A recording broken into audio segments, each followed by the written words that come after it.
Are there crazy connections in the world? In 1984, I was a fourth-year college debater at Cal State Fullerton with aspirations of finishing in the top 16 in the country when my partner quit. And since the debate is a two-person team activity, that was quite a setback.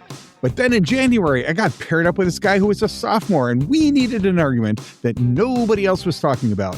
Right when a change of power in Egypt put Hosni Mubarak in the geopolitical spotlight. We based our entire argument strategy on how various government actions might mess up that transition and the global impact it would have. In our sophomoric tone, common to 20-year-old males, and strangely tolerated in the world of competitive academic debate, we labeled the argument, "You Pose Hosni." The basic claim was that the regime was fragile and easily disrupted. In what must have been very close to that same year, Anais Mitchell, who would go on to write Hadestown, had this experience, which she recounted in her book, Working on a Song. Quote, "In college, I studied abroad in Cairo, Egypt. My Arabic lit professor was an older woman with dark eyeliner who took it upon herself to introduce leftist, bohemian values to a generation of distracted young Egyptians. She barely concealed her disdain for then-President Hosni Mubarak. Both the Arabic lit professor and our undergraduate drivel were proven right by history. In February of 2011, Mubarak was ousted from power following violent protests. Unlike Hosni Mubarak, both Anais Mitchell and, in a far less spectacular way, I understood that the world was changing. The future would not belong to autocrats, but to those who explored the emerging concerns of that bohemian mobile phone-using generation, race, gender, the environment, and the working class. This is where the revolution lies, and this is where it's dangerous to light the match. So we'll use our phone flashlights as we look at race, gender, and the environment as the issues played out in Hadestown in this episode of Theater, History, and Mysteries. I'm John Brushke, and you are listening to Theater, History, and Mysteries, where I take a musical theater production, go into a deep dive on the questions it raises and the answers it provides. I hope that this approach will give a deeper understanding about the lessons that the musical has for theater and for life, and I will never miss an opportunity to pursue any mystery, bizarre coincidence, improbable event, or supernatural suggestion along the way because, in the words of Dirk Gently, it is all connected. As always, I hope that you can help me out by sharing the word about the show. The audience for this podcast is sophisticated, good-looking, intelligent, and I'm hoping wealthy, but also kind of niche. It's about musical theater and history and bizarre connections between the two and between all kinds of different forces on the planet Earth. And so if you are interested in that connection of ideas, please share your thoughts with others. You could take an episode that you like and post it on your Facebook feed or your Twitter feed or wherever it is you got social media. That would help me out more than you know. I love doing the show. To keep doing it, we're going to have to keep growing the audience. And honestly, the audience, yeah, that is you, is the most important factor in that happening. If you could help me out, I would really appreciate it. You can also drop me a line on the email, which you can find on the Buzzsprout page, or also just leave me a message on YouTube. Okay, on to our show. If you have listened to the past episodes, this is actually our 6th episode that talks about Hadestown. But the first 2 talk pretty extensively about Greek culture and the Greek stories that originated the Orpheus tale. And I commented there that there were some great tellings of that story. One was from the poet Virgil, one was from the poet Ovid, and one is from Anais Mitchell. Mitchell has made some significant changes from the original Greek story. In Mitchell's story, there is definitely the environment as a central theme.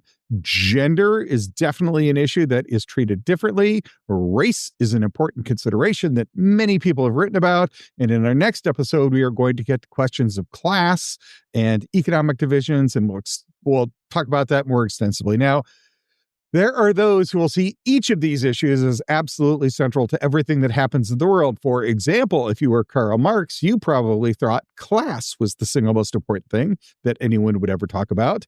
If you are Rosalind Henderson, you think gender is the most important thing. Who is Rosalind Henderson? Well, Rosalind has written a very good post on Medium. That's a sort of a interim. It's not quite a blog. It's not quite a news channel, but it's both. But what Henderson has is this really interesting series of concentric circles that talks about the problems the world's face. And right at the center of that, of everything else, is patriarchy, and feminism is at the center of Rosalind Henderson's diagram of possible solutions. For Rosalind Henderson, gender is the absolute center of everything, and you have to talk about it all the time. Race is probably the most important thing if you were, say, Malcolm X, or who we will soon meet, Nia Wilson, who writes about Hadestown in particular.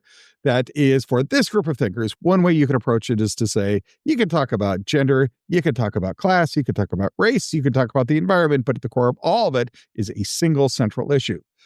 A different way to look at it is to see all these issues as connected. For example, ecofeminism might say the environment and gender are central to the way we approach either issue.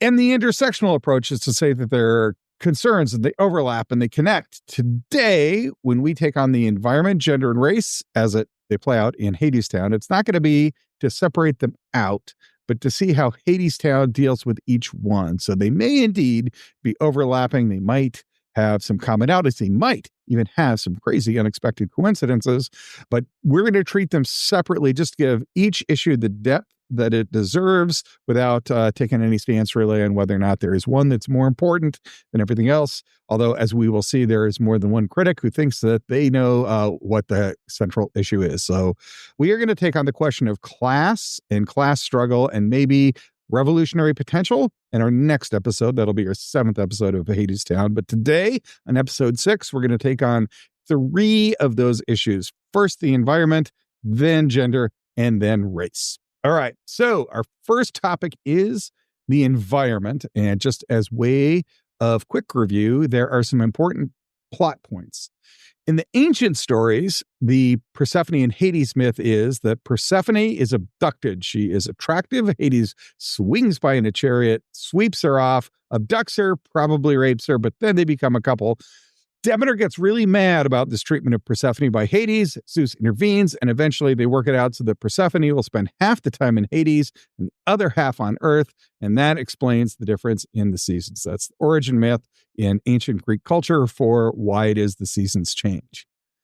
In Hadestown, and according to Mitchell in her book, the climate is in chaos, and that is the start of the story. So that part has been adapted. The nature element is certainly present, but it's been adapted by Mitchell to our place and time. And the setting is bleak. It's in no specific time, but it's definitely called a depression. It's sort of in a non-specific post-apocalyptic Dust Bowl era world. So it's fictional, but there's not a lot of food, there's not a lot of work, and there's not a lot of money to go around. There's definitely a problem with the human condition, and it definitely is affected by the environment. And the central plot is that Orpheus is going to sing a song to get nature back in harmony, but he fails. And the big theme is that you have to try again, and you got to keep pushing forward in the face of probable failure because you got to fight for the just cause. It is taking on a million impossible journeys that can eventually change the world for the better. Okay, that has all been covered extensively in our previous 5 episodes as kind of a summary of a lot of different things from a lot of different places, but it's worth putting them all together. That's sort of the way the environment is at the start of Hadestown. There are 4 different features of this environmental, the state of the environment as it is portrayed in Hadestown that I want to talk about. And the first of those is that environmental issues are linked to the gods, and their relationship with each other is out of order. The gods are fighting with themselves, and so the gods who control the environment are messing everything up. And things are bad because Persephone and Hades are on the outs. Their relationship is failing.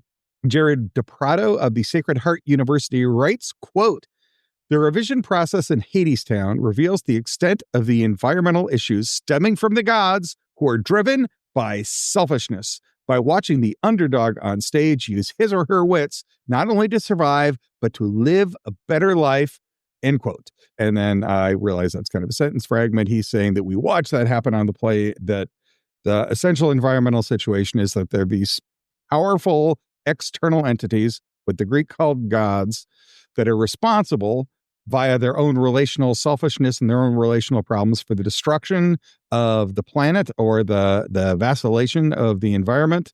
And the solution to that is for underdogs, normal people, to use their wits and whatever it is they got to try to restore order. Now, the particular problem the gods are having is that Hades is obsessed with consumption and production.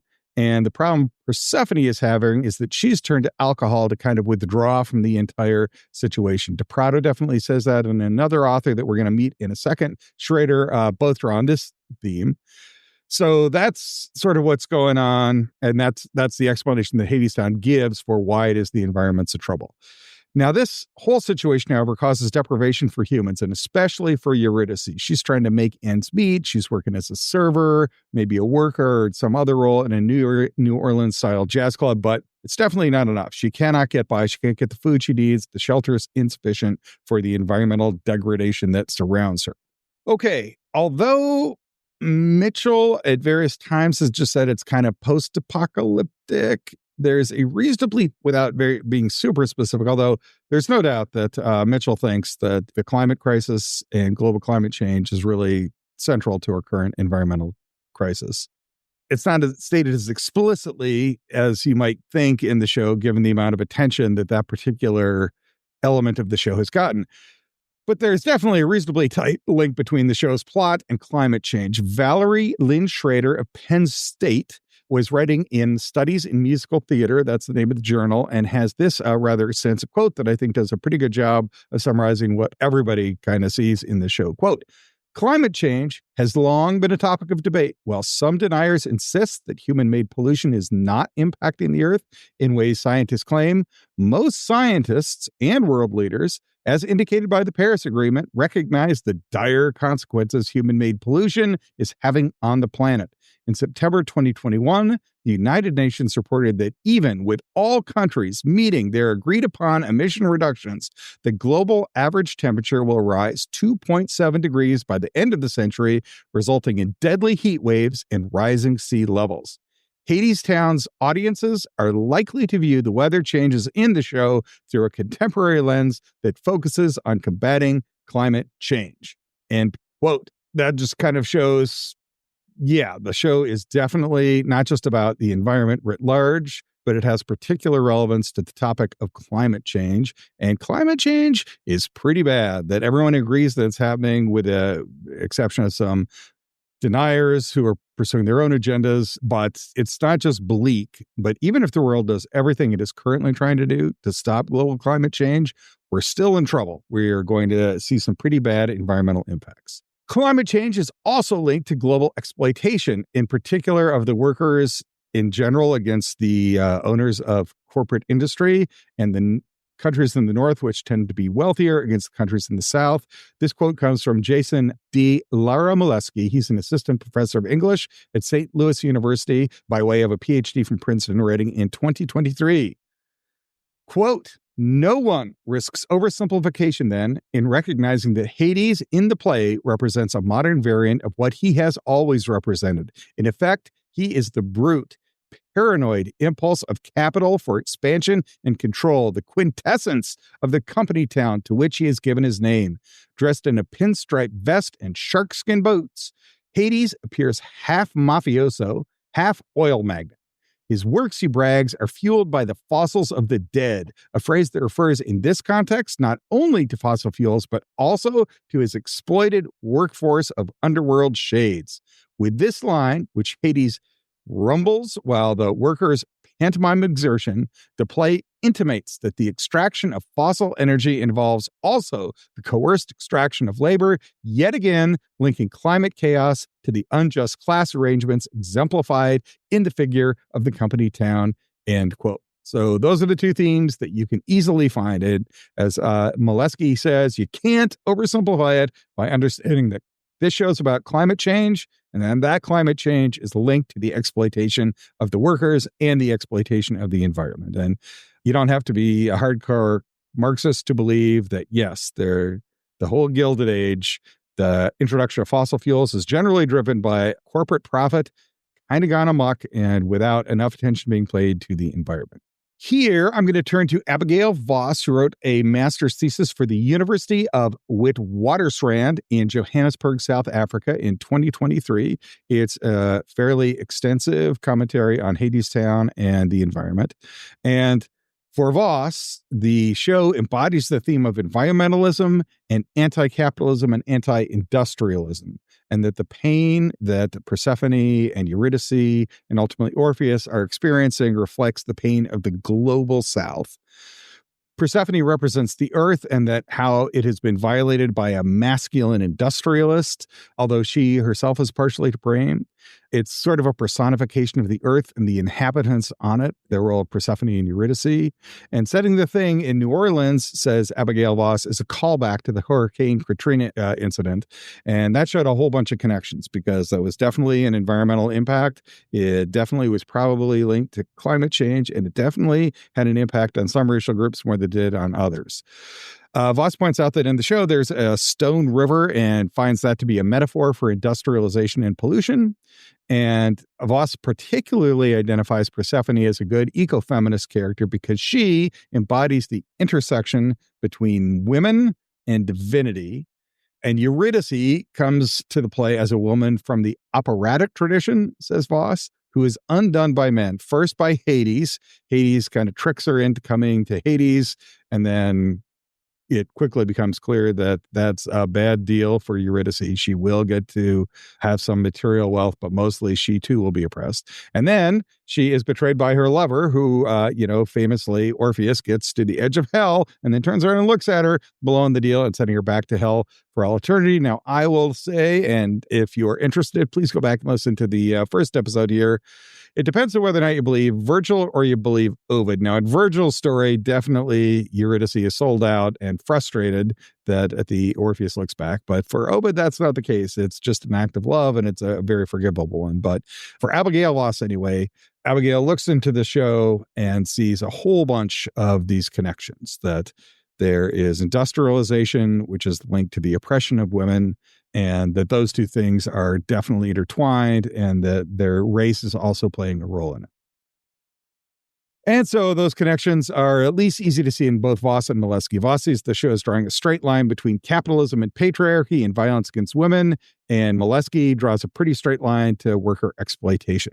So the story then is definitely about climate change, and it's got some interconnections with those other issues that we talked about. But this ends up, in my mind, being kind of a big deal. What the show presses is the question of how do we not lose hope on the question of the environment, especially in the question of global climate change. Now, climate defeatism is an issue. Now, I just want to highlight that term, climate defeatism. Now, that's the feeling that every time we set a tipping point, we just race right past it. The COPA action seems only to be getting worse. The quote I read was from 2022. We just finished COPA 30, I think, and it produced even less than everything up to this point had. In fact, the United States didn't even attend. The agreement itself did not include the word fossil fuels, which is a sign that we're probably rolling backwards.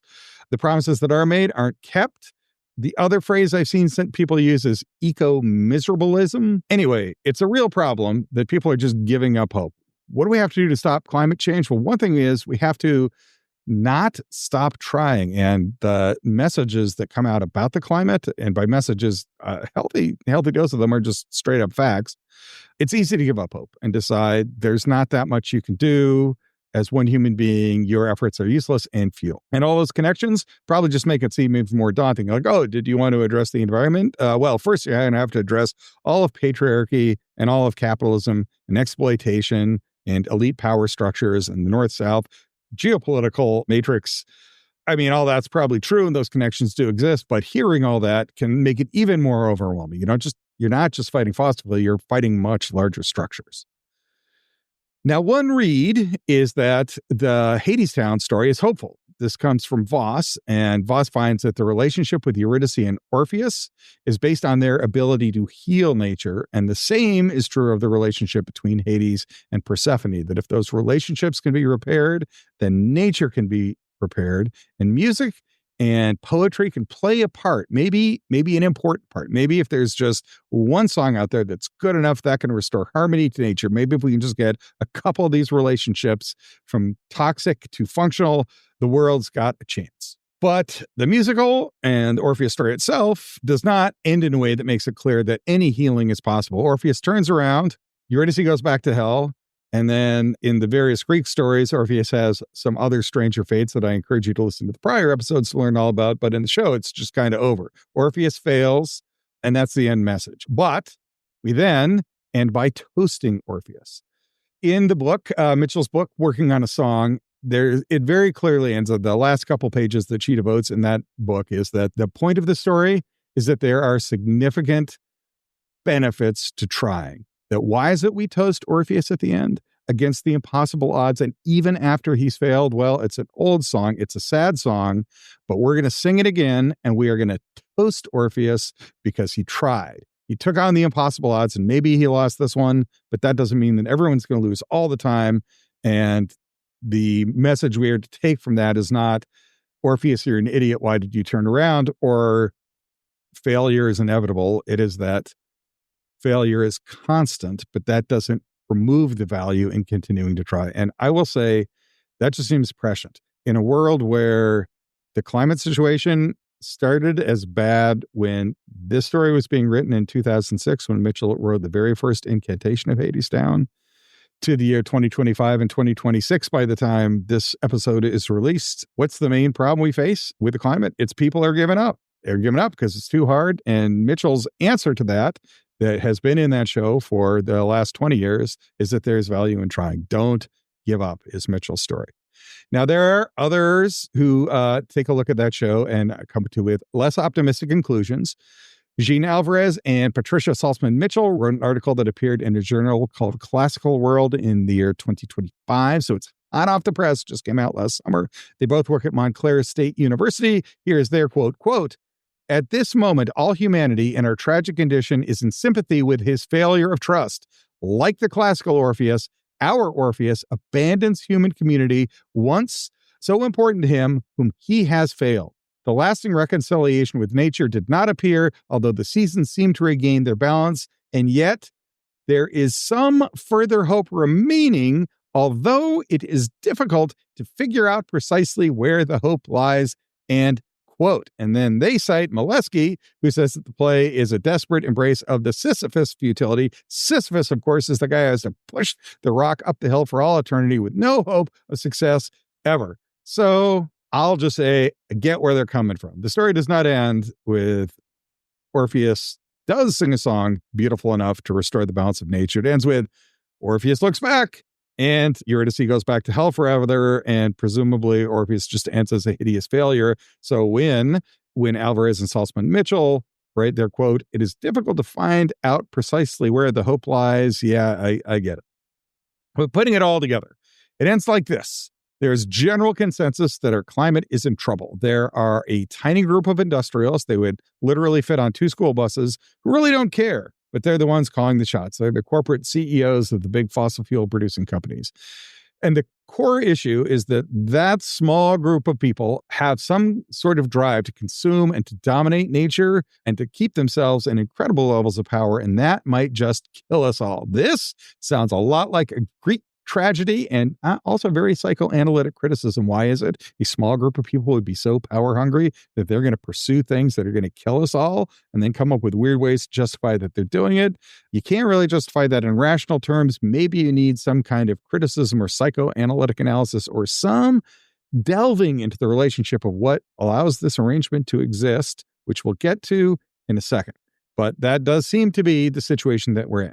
And then the question is whether or not the rest of us can write a song beautiful enough to restore balance and harmony, maybe to address those relationships. And as I promise we will get to in the next episode, whether or not art is even the place to take that fight. Now, Anais Mitchell has an answer. Lift up the cup to those who try. What else are you going to do? You can't give up. Well, on our next episode, the 7th in this series, we're going to talk more about whether or not poetry and art can lead to healing. But I do think that it is insightful that Mitchell very honestly presents a very complex issue without flinching. The climate's a major issue. Exploitative relationships are at the heart of it. There are a lot of connections between different things, and the problem is so big, it both seems to be insurmountable and, in fact, might really be insurmountable. But true heroism lies in trying with the best part of you to do whatever you can. And in a weird twist, in her book, Mitchell talks about she keeps trying to take that thing at the end where they toast Orpheus out. That as, she works with her creative team and they put the show together, she's a constant advocate for saying, hey, don't toast Orpheus. But her book definitely ends by saying, I have lost that fight. The audience definitely wants to see people race that cup. And the conclusion, the last couple pages of her book says the message of the show is you got to keep trying, even in the face of insurmountable odds, or maybe even in the face of complete failure. All right. So that is the first issue that is tackled in the show, which is the environment. The second issue that the show tackles is gender. Now, it is important to note, and Molesky starts their article with it by saying, this show is the first winner of the Tony Award for Best Musical that was written and directed entirely by women. And Eurydice embodies a young female person of color who doesn't have good choices in a neoliberal system where constraint passes for free choice. This is all according to Molesky, and Persephone is presented as an older woman of color who is struggling with an ongoing and difficult relationship. So that is just to say there are definitely gender issues that you can see in the show, and the creative team itself brings some of those a non-male perspective to what's going on. And I think that's why a lot of people have focused on gender going on in the show. Okay, so what does the show have to say about gender? Well, issue number 1 is that the romances are told through navigating relationships. In the classic story, the classic female story, the female's made whole in marriage. This is a point that Alvarez and Saltzman Mitchell talk about in the ancient Greek tragedies. What is the role of women? Well, they're objects of desire that men in chariots come by and swoop off with. They get mad about it. Sure, Demeter's not happy about it. Persephone's not happy about it. But what is their relationship with their male partners? That is largely underdeveloped in the classical Greek story, and centuries of literary developments have not changed that a ton. So that is sort of what happened as we entered our last century. That was definitely kind of the way stories were being told. But in Mitchell's story, in this version of Hadestown, romance is told through navigating relationships. Mitchell, in her book, talks about she had to find the right balance between Eurydice and Orpheus. It couldn't just be an Orpheus story. It couldn't just be a Eurydice story. It had to be about the two of them. And Alvarez and Saltzman Mitchell have this to say about Persephone and Hades, quote, Hades' separation from Persephone, the woman he loves but can never fully possess, leaves a hole in his heart, end quote. Hades compensates for these unfulfilled desires for Persephone by intensifying his toxic pursuit of material wealth. Persephone's reaction is strongly negative. That hurts both of them. Here's another quote from Alvarez and Saltzman Mitchell, quote, Persephone herself bears some responsibility for the deterioration of her marriage in the world. Hades' compulsion is the engine of the problem, but Persephone is not a blameless victim. She's in denial, drowning her cares from one scene to the next. End quote. So as Hades turns more and more to the dark side, Persephone can no longer recognize him. She actually becomes the center of resistance to the underground, which briefly happens, and we'll talk about that part of the show more next time. And according to Alvarez and Saltzman Mitchell, this is a callback to Demeter in an earlier myth where Demeter is unhappy with her role and also with the role for Persephone. But Hades and Persephone definitely have a very intricate relationship that is explored in Hadestown in a way that it has not been understood in the earlier versions of the tale. These relationships, so taking the study of relationships, looking at them the way that Mitchell does, introduces the pitfalls and the promises of the relationship. So there are dynamics within the couples for sure. We just talked about Hades and Persephone. They are in a death spiral. Hades says he does it all for Persephone. That is according to Yasmin Neiman of the University of Massachusetts at Amherst, who published an article in the University of Massachusetts Undergraduate History Journal. So that's Neiman in 2025. I'll be referring to that author quite a bit. But according to Neiman, when Hades is asked, why are you such a toxic overconsumer? The answer is, I'm doing it all for you, Persephone. It is clear that that's not the whole story, that it's something about the anxiety that he's experienced about his position and his loss of Persephone is just making him turn harder and harder into his more dysfunctional spots. Persephone, for her part, withdraws into the party girl tropes. She's not having a good relationship with Hades. He's increasingly distant from her. She's spending more time on the earth, and she's spending more time getting drunk. So that's the dysfunctional relationship of Hades and Persephone. Orpheus and Eurydice have their own trap. They love each other, but he's a hopeless dreamer, and he does not have it in him to provide materially in a way that will support both of them. So they have love, but he's so much in his own world, he has difficulty connecting to others. And she's in the spot where she does legitimately love Orpheus, but she also has material needs. And it's also obvious to her that if I pursue this relationship with Orpheus, I will never be able to survive, especially in this environmentally degraded world. Those are the dynamics within each couple, but there are more complicated dynamics between each couple. Eurydice, as a younger, attractive woman, is a threat to Persephone. Hades kind of takes a shine to the younger woman. This is from Alvarez and Saltzman Mitchell, quote, "For Hades, Persephone's pity for Orpheus is also a threat to their sacred marriage and his power," end quote. So right as Hades is kind of looking at Eurydice and taking an interest in Eurydice, Persephone is looking at Orpheus and taking sympathy on him, which is a threat to Hades. And then Persephone openly advocates for Eurydice and tells Hades that they should be able to enjoy what she and Hades has lost, that is, that Eurydice and Orpheus should be able to enjoy what it was that Persephone and Hades once had, and that's Persephone's perspective, which is also threatening to Hades.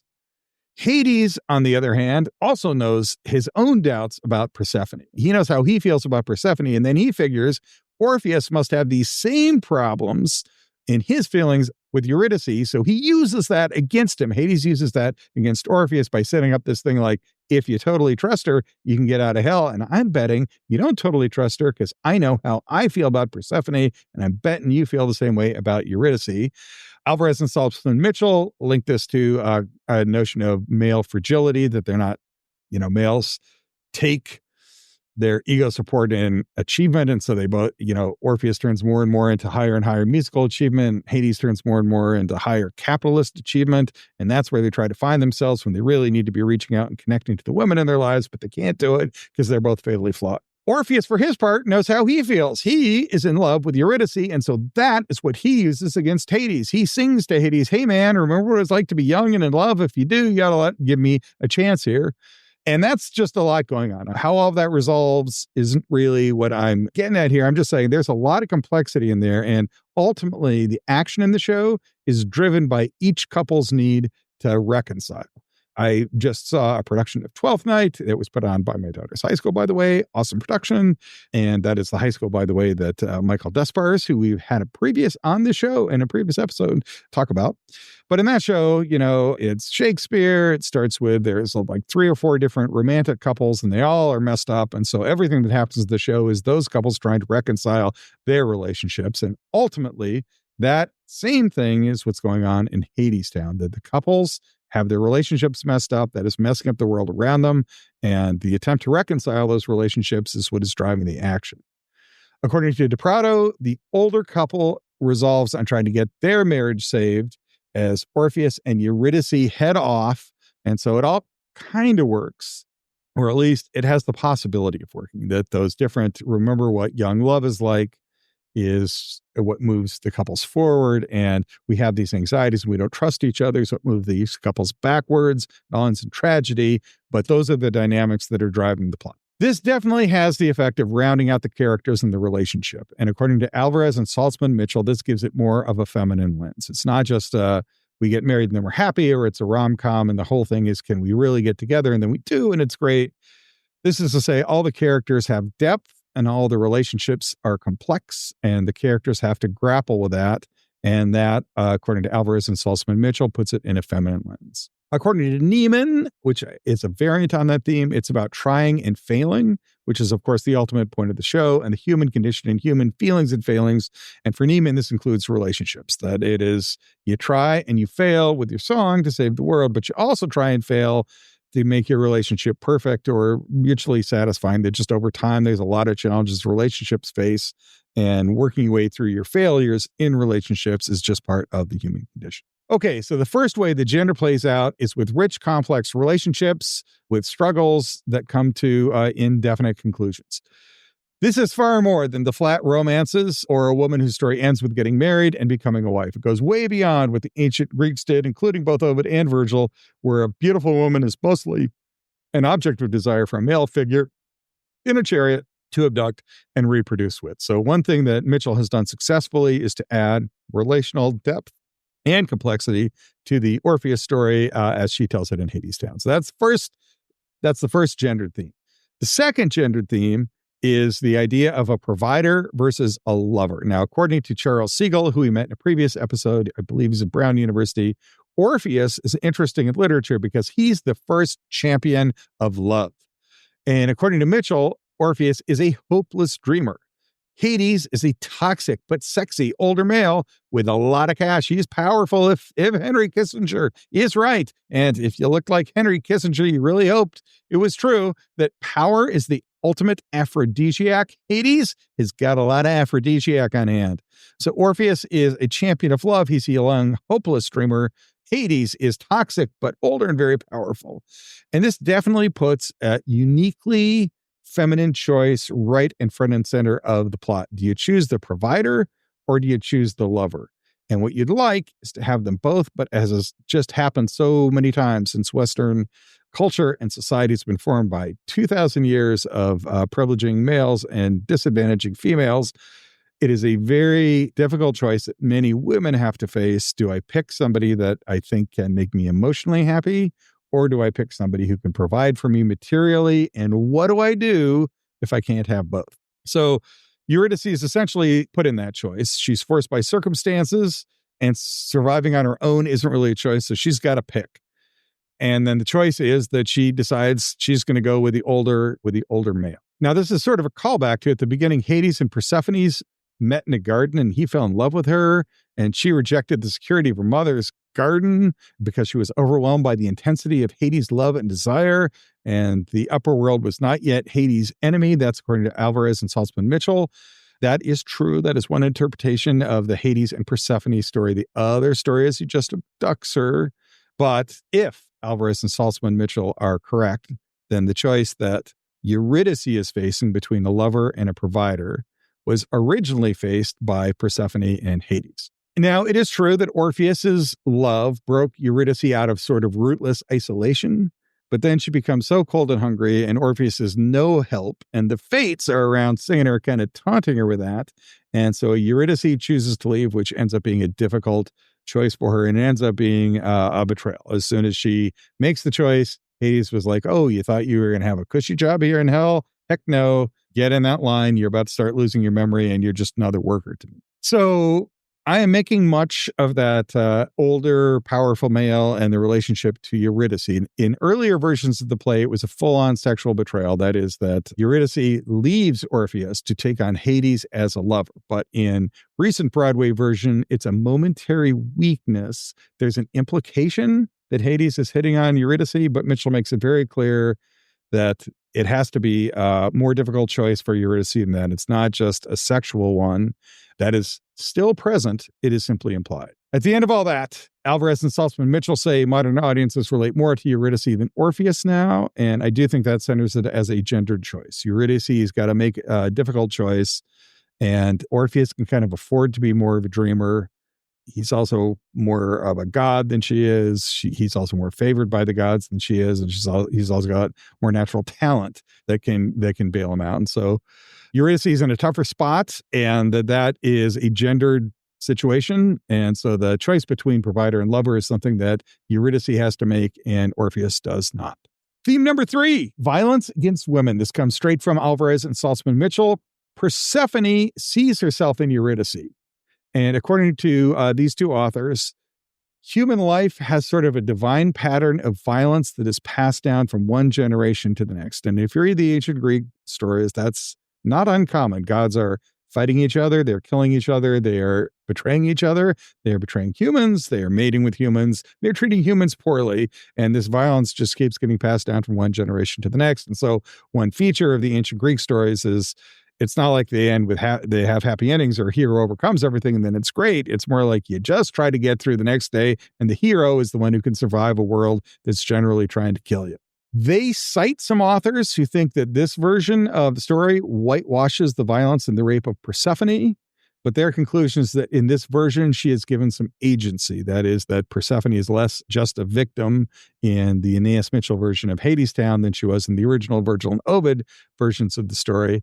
I will say that is present. I don't know if that's a central point on which to judge the show, but generational violence, especially gendered violence, is definitely a real thing that I think I mentioned on the show before. I teach a class on sexual communication, and sexual abuse definitely is not just something that happens to one person at one time. It's something that typically has a link that goes back generations. The people who are become sexual abusers are people who were sexually abused themselves. Like, it's not just a little bit real. It's really, really real. If you read the social science, it's a pretty unequivocal pattern. This is especially true of women of color and especially true of Indigenous women. If you want a quick and painless entree to the topic, there's a show called Alaska Daily that stars Hilary Swank that brings this point into the forefront, that women of color are especially at risk of violence and intergenerational violence. So my conclusion, what I think is happening in the show is that there's enough of this theme of intergenerational violence is into the show that it is a recognizable theme without really being central to the action. That's still an important contribution that adds more complexity and more depth to the story. It makes it feel more real. It makes it feel like it's dealing with more real issues. Okay, there is a fourth sexual theme. I'm going to dwell on this a little bit less. This is the theme of homosexuality. I'm going to turn here to Sarah Whitfield from the University of Wolverhampton in the UK. Now, according to Whitfield, the traditional heterosexual narrative is a love story with a happy ending, and there's a chronology to it. That is, there's a time sequence that matters a lot. Okay, I've talked about psychoanalytic criticism and rhetorical criticism, and there are definite insights that you can draw from that. There's also a tendency of these authors to write in ways that make the rest of us not really understand what they're talking about. I'm going to give you a quote here that just to give you the flavor of what Whitfield's ideas are like, try to do them some justice, but also to identify the writing style that Whitfield is using. Quote, "Queer dramaturgies and queer characteristics unsettle heterosexual dramaturgy in which a man and a woman meet and overcome obstacles to fall in love. It would be useful to consider the shapes of stories in musical theater in relationship to their temporality, and indeed, Zachary Dorsey has made the argument that the musical as a genre tends toward what he calls the temporal inquiry's subjunctive mood." Then I will end my quote there. Then Whitfield quotes Dorsey, but do you know what the temporal inquiries of the subjunctive mood is? I'll just say, is there an easier way you could have said that, or got to the point a little faster? And, I fought my way through this article, and I guess what I wonder is, my second question I would have is temporality really the issue here? Now, there are some interesting challenges to traditional heterosexual structures in the show. The show itself is not about queer issues, but Andrew Shields has asserted in interviews that his performance is. He plays Hermes. He's a black man. In real life, he's homosexual. Homosexual audiences recognize that, but of course, his character is not necessarily homosexual in the play. And he links this to a small moment where he smacks his fist as an indication of black queer resistance. I think Shields has definitely tapped into a moment there, and the audiences recognize that that's what's going on. It resonates with them. Whitfield is all in on queer temporality. Challenges are important. There's another quote there that I won't read. And okay, I'll say I honestly do not want to be dismissive here. There is something about the structure of a traditional heterosexual love story that does exclude other possibilities. But I will say that Abigail Voss, one of our other authors, does note that this also reads like a traditional love story, probably a tragic heterosexual love story, like, say, Romeo and Juliet. And there are some queer possibilities here. I'm just not sure that those are central to the theme. It is easy to see some powerful traditional male and female issues that are getting worked out in the show. You got to kind of squint to find the queer elements. But then again, the same is true of autism, which we talked about in the last show. Not all audiences would see autism in this show, but autistic people do. Not everyone would see the queer elements of the show, but queer people probably do. And those elements are critical for people who find them. So I would say that's an element that is definitely in the show. I'm not really sure that it is the time element that is so important. Like, there's a bunch of stuff about heterosexism. I'm not sure that it's the heterosexual ordering of plot that really is so exclusionary. And so I'm not sure challenging that is that big a deal. And I'm also not sure the show really does challenge all that. There's definitely something about the cyclicality. It's more about failure and trying than it is about time, at least in my view. Okay, that wraps up our discussion of gender. We'll get back to what all that means and how it gets back to how that connects with the environment. But let's get to our third main theme of the day, which is race. Those are which is front and central once again in Hadestown. Now, according to Molesky, he sees a connection with race and class since Eurydice is played by a young female of color who is in a precarious situation. And Voss notes that African-American spirituals have been used to represent the plight of Black Americans and are part of the resistance. And Mitchell very consciously sets this in jazz-era New Orleans style thing that is definitely part of the African-American spiritual. And it's worth taking a minute to talk about the casting about race before we get into a discussion of what it means. The casting of the show is important, and there's definitely racial overtones that are suggested by the casting. We'll talk about that concept in a little bit. But just, before we get too far into race, let's remember who's playing what. Persephone is played by Amber Gray. Wikipedia lists Amber Gray as biracial and notes was a military kid. Eurydice is played by Eva Maria Noblezada Carney, whose parents were Filipino and Mexican. So both Persephone and Eurydice are played by females of color. Orpheus and Hades are both played by white guys, Reeve Carney and Patrick Page. And race is definitely not specified in the script. And what I just mentioned, that was the Broadway cast. That was the cast of the 2019 Broadway show that won all the awards. But they were definitely played, these characters were played by other people of different races and different casts and in different incantations of the show, and clearly used in a fluid way by the creators who feel that the members of the cast could bring out different elements to the characters. I'll also say that Kevin Morrow plays Hades on the North American tour. He presents as a Black man. I got to see that show. Kevin Morrow is quite talented and very obviously presents as a person of color, which does change the way you understand the role of Hades and in relation to the environmental and the gender questions. So that's the backstory to how race is kind of set up going into the show. Nia Wilson is a graduate student in performance studies at Texas A&M University and published an article in 2021. Nia Wilson takes on very directly this question of race. Now, I will say that Wilson has a very well-written piece, and it is not flippant.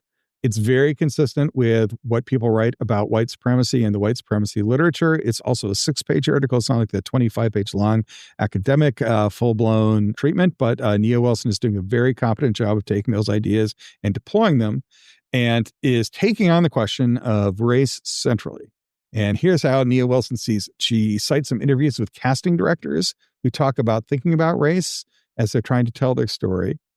She thinks that Hermes being a Black man is a good choice that reminds everyone to think about structural racism and to see that maybe that situation I talked about before where there's some elites that are making decisions on the basis that could destroy the world for everyone else, that's not just a question of power, that is also a question of race, and that is a question of a white power structure, not just a power structure. And Nia Wilson's thesis is that the show never directly addresses that question of white supremacy, quote, but despite its multiracial cast, the U.S.'s history of white supremacy is never directly addressed in relation to the play's main themes of economic inequality and environmental exploitation, end quote. My 50-word summary is it's not hard to look at U.S. history and especially slavery and see that the development of the modern industrial world was built on the back of slave labor, which has always been racialized, and race has never been absent from industry and from the environmental exploitation and from the arrival of the industrial era. And there are a lot of theorists that Nia Wilson cites that feel that question must be centrally addressed. Nia Wilson asks whether Hades is white or not, since that character has been played by both a white person and a Black person. Quote, is Hades white or not? End quote. That's about as directly as you can ask that question. And it ends the same paragraph with, quote, given everything else going on in the production, a person of color, Hades, doesn't make sense, end quote.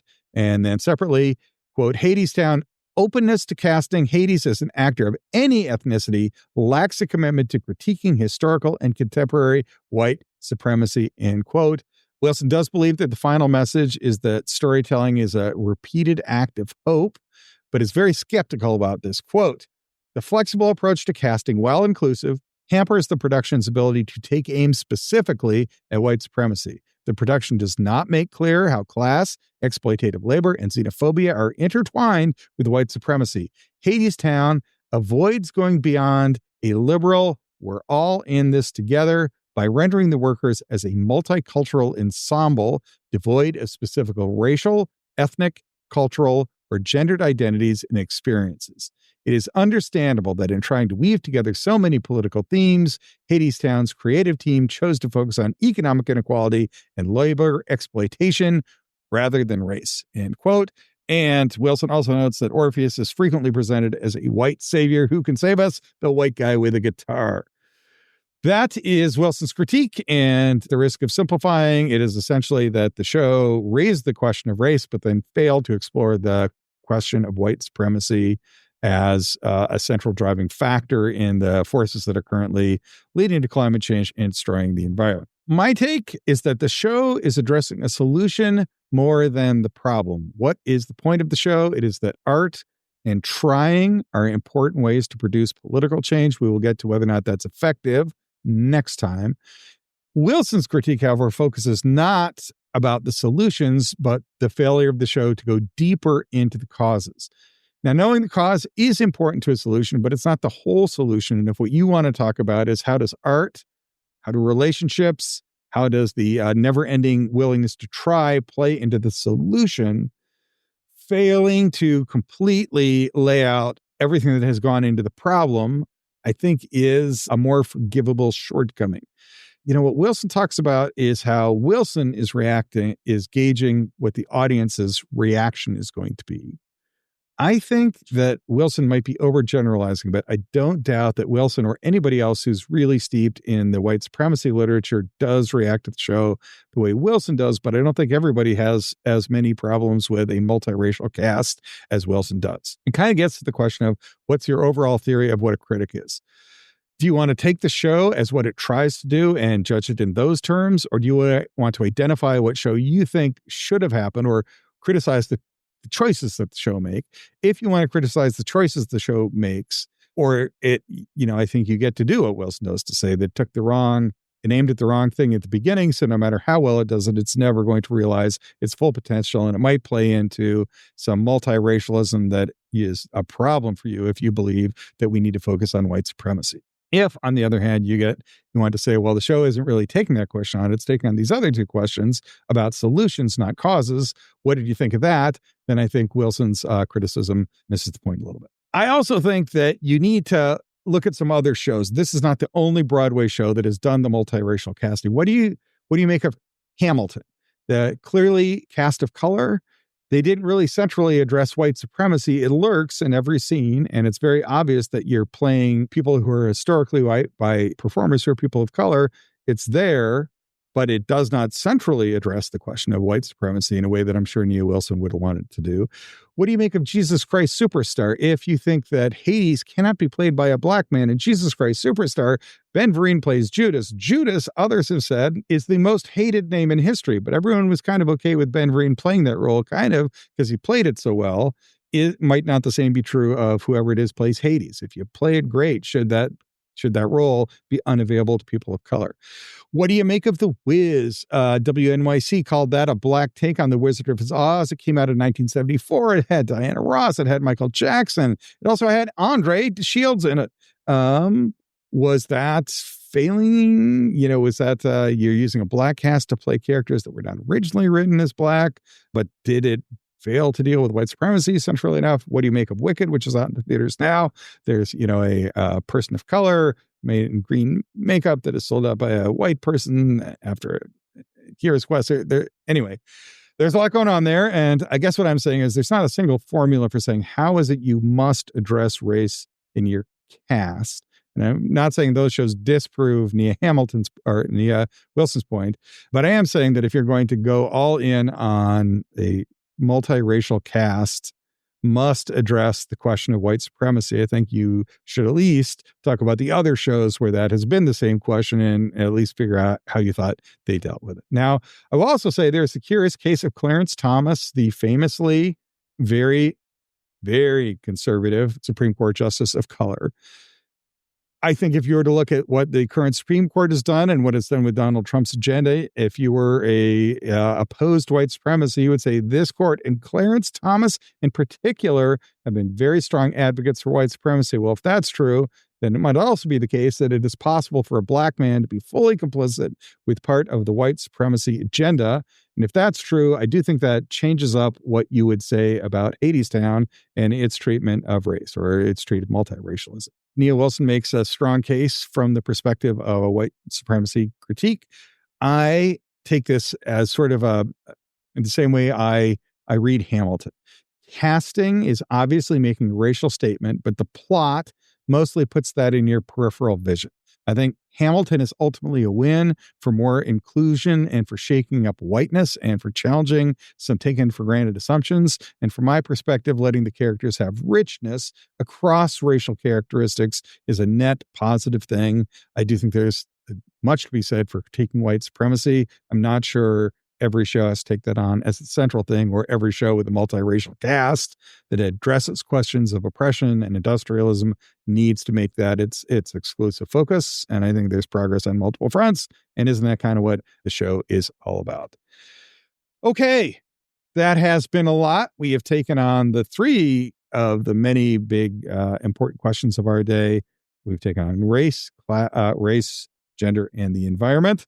What do we make of all that? Okay, here's the conclusion. On the environment, the ambiguous ending ends up being a very on-point message for our current climate moment where eco-depression is such a threat to getting anything important done on the climate. And since this show was written in 2006, way before, back when there was 20 years for us to get our act together and take care of climate change by the year 2026, making that point in 2026 that, look, man, you just got to keep trying. It seems huge. It seems bigger than you, but you just got to keep trying. That is an important message that responds very much to our exact moment on climate change, which is, I think, why the show has some relevance. I have previously said what does great art do? And it has something rich in there to say about a lot of different issues for a lot of different time, for different changing political circumstances. I think that since at its outset, Hadestown focused on questions of oppression and marginalization and privilege and exclusion, that as those issues keep coming up in the world around us, it will continue to be relevant to all of the issues that came up. And in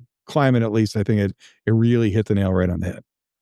For gender, it pursued relational complexity and gender relations. Oppression plays out as a series of difficult choices rather than simply bad and white choices with easy good guys and easy bad guys. I will say my own master's students struggle with this, that in my argument seminars, we'll bring up question of gender, look back 100 years ago, and the students are very good at seeing women are marginalized, men are privileged. But if they have to give it any more nuance or complexity than that, they begin to struggle. I do not think Hadestown has that same difficulty. That Hadestown immediately starts with, okay, so if there is generally speaking privilege to males and exclusion for females, how does that play out in the relationships that men and women have with each other? And that's very deeply explored in Hadestown, and I think that is a win for the show. And for race, the multi-ethnic casting choice can be seen as raising opportunities, as being more inclusive, as letting everyone be more well-rounded, or as missing a key point about white supremacy. I'm in the It's a Net Good group. It presents rich characters across races. Nia Wilson is in the Net Bad group. I guess I'm going to let you decide that for yourself, but I'm going to end with just a couple thoughts about where the show is, how it fits historically, and how it fits on these questions of race, gender, and the environment. I had earlier said there are three great tellers of the Orpheus tale. There is Virgil, who told a traditional Greek story about structure and order and the way the gods relate to humans. There is Ovid, who made it a great love story, and they are very different versions. So one important thing is that Anais Mitchell inherited not one story of Orpheus, but at least two very different stories of Orpheus, and decided to tell her own story. And I will just beg you to go back and listen to the first two episodes of the series if you are at all interested in what the original Orpheus story is. Anais Mitchell made it a modern story and took those very deep issues and brought them to our time. And I do think that makes, in the way Virgil made the Orpheus story relevant to where Virgil was living, and Ovid made it relevant to his world that he was living in, Mitchell has made it relevant to our world. The Man of La Mancha is a great musical. It is based on Cervantes' book Don Quixote. Les Mis is a great musical. It's based on Victor Hugo's novel, and arguably each one of those books are the best novel in their own language. That is to say, Don Quixote is widely regarded as the best novel in the Spanish language, and Les Mis is arguably the greatest novel in the French language. There are, of course, other contenders, but those two are definitely at the top of the list. They express so many important ideas with passion and nuance that speak to their time and the human condition that you can reread them and keep finding more stuff in there every time you read them. And in fact, when we talked about those two musicals in earlier episodes of this very podcast, one point that we did is there's a bunch of scholars who go back and reread those two books every year because they keep finding more stuff and getting more out of it. And I think that is what Anais Mitchell has done with her 2-hour tale. She's added so many themes and played them all out so well in the truncated language of poetry. Like Victor Hugo burned a bunch of pages. Don Quixote crosses volumes, both books, many volumes. What Anais Mitchell did, she had to do in 2 hours. And so, whatever she was going to do, she had to do with very few words to get to some really big ideas. But she put it all in there in a way that could launch a million different discussions. And it has. And I hope in this episode reviewed what some of the people out there who think a lot about that story, Hadestown, have put into it and what they take from it. Hadestown is indeed a story that can be told again and again. It is an old story. It is a sad story. And it's a song that we're going to sing over and over. And if you go back and watch that show a couple different times, you'll keep getting more and more out of it. That does it for this episode. Next time, we will take what all of these different issues kind of dance around or implicate. Is Anais Mitchell right about her political prescription? Can art and trying again and again make the world a better place? We will find out next time on episode 7 of Theater, History, and Mysteries Treatment of Hadestown.